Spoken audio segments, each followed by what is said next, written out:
what's up, guys? Bren Joy. Shout out to Hype Off Live, the best in the land. Yeah.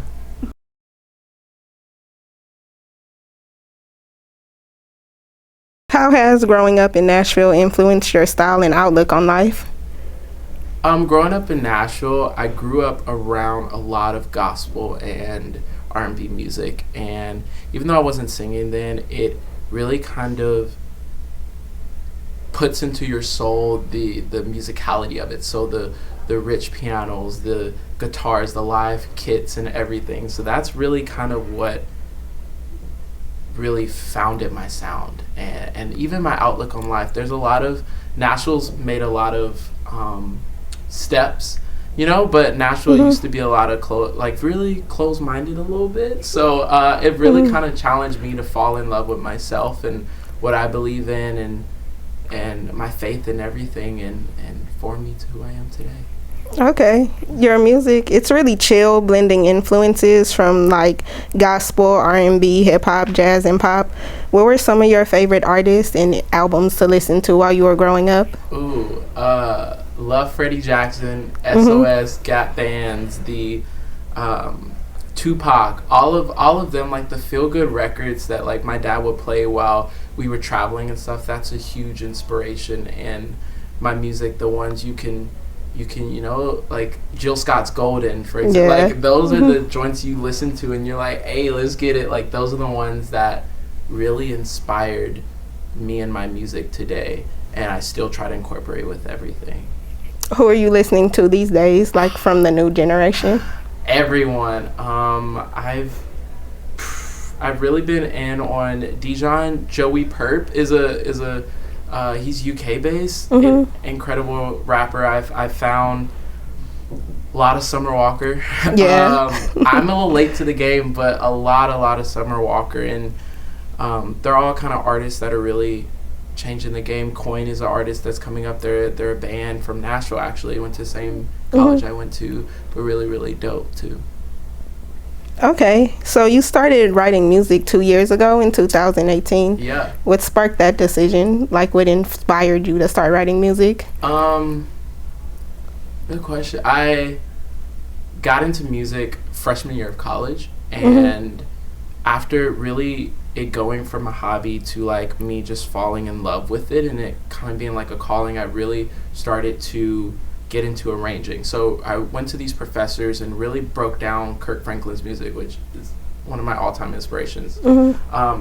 After breaking it down, started arranging all of that, and I found myself having a high with it, and then it was almost a low. So I just got bored with it, and I wanted new arrangements, new lyrics, new melodies to sing, and so I started writing my own music. And from there, the first 6 songs I ever wrote are all on the project, and from there I've just been really experimenting with like who I write with, what I write, how I write, all of that. But that's kind of what sparked that. I just want to change. So speaking of your new project, your debut project, Twenties, how did that come about? Because I know you just said you started writing out like 6 songs that are featured already. So how'd the rest of the songs come about? I wrote 3 songs which were singles, and after writing Twenties, I really there was one lyric which was our best life is our 20s. That shit really like just sorry, I don't know if I can say shit, sorry. Yeah, you can, go ahead. That really kind of like just changed my whole perspective on everything. I was walking down 12 South, which is like the strip in Nashville. It has all these shops and all that. After seeing that, I saw this yearbook on the side of the road, and from there, that is really what sparked the whole idea for Twenties. And so from March to April, wrote the last few songs, and then me and my homie Caleb Lee, who produced the whole project with me, we just went in on like vocal production and had all these homies coming in that play piano and keys and guitar and all that shit. Like we just hodgepodge, and thus the album was made. One of the standout tracks from the project's Henny in the Hamptons, it has over 2 million streams.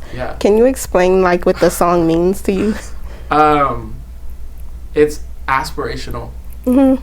I combined Hennessy, which is like the man's drink with like the most beautiful place to go, like where the rich people go, which is the Hamptons. And it's all a kind of, I wanted my first song I ever released to be something I look back when I'm 30 and I'm like, wow, I really got there. Like, I'm living this dream now. So that's the whole point of Henny. It has organs in it, has choirs in it, it has 808s, traps, like hi-hats. It's everything I love, like all into one track, and it's like my dream first track. I wouldn't change it for anything. Yeah, it's really dope. Thank you. Speaking of your 20s, how have yours been treating you so far? Crazy as shit. I mean, I'm in LA. Started coming here in June, so this is like my 5th time here, and I'm here now. So my 20s have been absolutely nuts, but I've learned so much. Music's been great, friends have been great, love is starting to fuck that, but like, you know, so like my 20s, I don't know, I'm only 3 years in, so I'll update you. Okay. What's the biggest lesson you've learned in those 3 years of your 20s? Love yourself, and people will talk shit regardless of how good you're doing.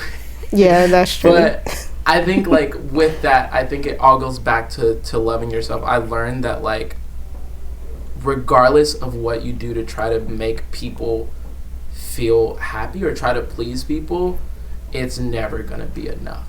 And that's something I used to do. I used to do things for other people. In the moment I started working for myself and working for shit I believe in is the moment all of this happened. So that's like the biggest lesson so far. What like gave you the motivation or the idea to stop being so like nice and accommodating to people? I'm still nice, you know, but like I think the motivation was just I would look in the mirror and I'd look at stuff I was doing in life and I wouldn't be happy, or I'd look around me and there wasn't nobody was doing what I wanted to do. And that's what really motivated me to get out and just push myself and say, okay, I'm a vocal major in college. I am 23. There's like, where the hell am I going to work other than being a servant? Like, this is what I got. So like, that's what really pushed me, was just really wanting to just stop having a dream of doing it and make it a reality.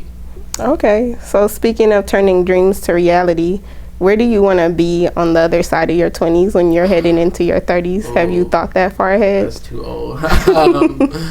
A writer as well as an artist. I really just want to develop my writing skills and really push my pen a lot with a lot of different artists, hopefully coming up.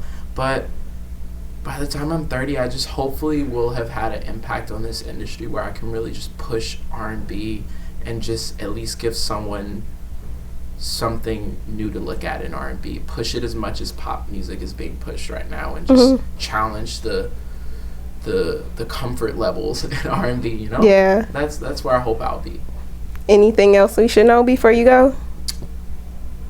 Stream 20s. I don't know. I just want to do this, and I'm really blessed to be in the position I am, but everything moving forward too, there's just so much musicality and being pushed and so much writing, and look forward to a lot of new shit soon. Okay, thanks for coming through. Alright. Yo, it's Bren Joy. Shout out to Hype Off Live. Yeah.